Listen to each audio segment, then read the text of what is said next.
बेटी बचाओ बेटी पढ़ाओ, और जब बेटियों के साथ अन्याय हो तो देश का प्रधानमंत्री भाग जाओ, यही संस्कार है। देश के गृह मंत्री वहाँ जाते हैं, 3 दिन प्रवास करते हैं, कोई भी अमन चैन कायम नहीं होता है।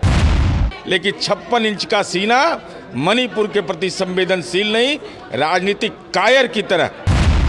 मणिपुर में जो घटना घटी है उस पर क्या कहेंगे, और काफ़ी दिनों से ये तमाम चीज़ें हो रही हैं। मणिपुर राष्ट्रीय सुरक्षा के लिए एक महत्वपूर्ण राज्य, देश का मुकुट, प्राकृतिक सौंदर्य का वह प्रतीक था, लेकिन केंद्र में बैठी हुई सरकार के दुराग्रहपूर्ण नीति, सामाजिक विभेद की नीति के चलते हिंसा की लगातार घटना हो रही है।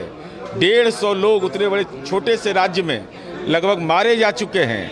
लगातार हिंसा फैल रही है।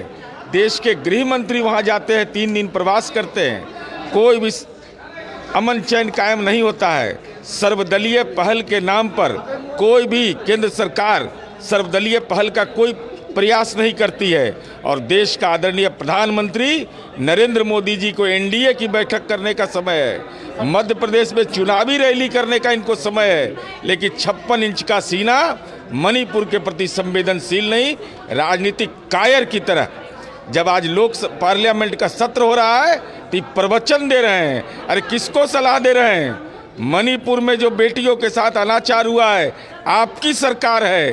बेटी बचाओ बेटी पढ़ाओ, और जब बेटियों के साथ अन्याय हो तो देश का प्रधानमंत्री भाग जाओ, यही संस्कार है। इंडिया नाम दिया गया महागठबंधन का विरोध। इंडिया जवाब मांग रहा है, इंडिया इनसे मणिपुर की घटना पर जवाब दे इंडिया को कि देश की मणिपुर की बेटियों के साथ ऐसा हो रहा है, और देश का प्रधानमंत्री का जुबान खामोश क्यों अब तक रहा? ये सवाल का जवाब दीजिए और अविलंब हस्तक्षेप कीजिए। मंत्रिमंडल विस्तार की चर्चा चल रही, कांग्रेस 2 सीटों पर अड़ी हुई है। मंत्रिमंडल के गठन का विशेषाधिकार आदरणीय मुख्यमंत्री जी को होता है।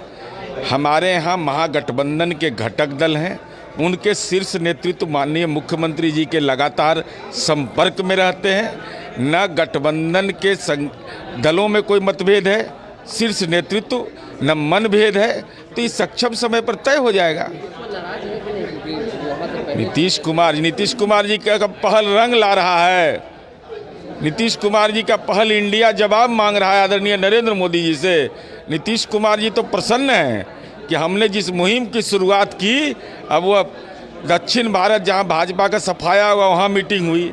अब जहां राजनीति में इन लोगों ने भ्रष्टाचार को शिष्टाचार बनाया, मुंबई में होगा तो बैठकें जब होंगी तो और रंग लाएगा। चिराग पासवान और जेठा मांझी के एनडीए में जाने पर क्या कहेंगे? अरे ये सब आते जाते रहते, ट्रांसफर पोस्टिंग वाला है ना, 15 में भी वहीं थे। चिराग का बड़ा है कि अरे 15 में, अब तो उनके चाचा से न पूछिएगा, हम जवाब देंगे।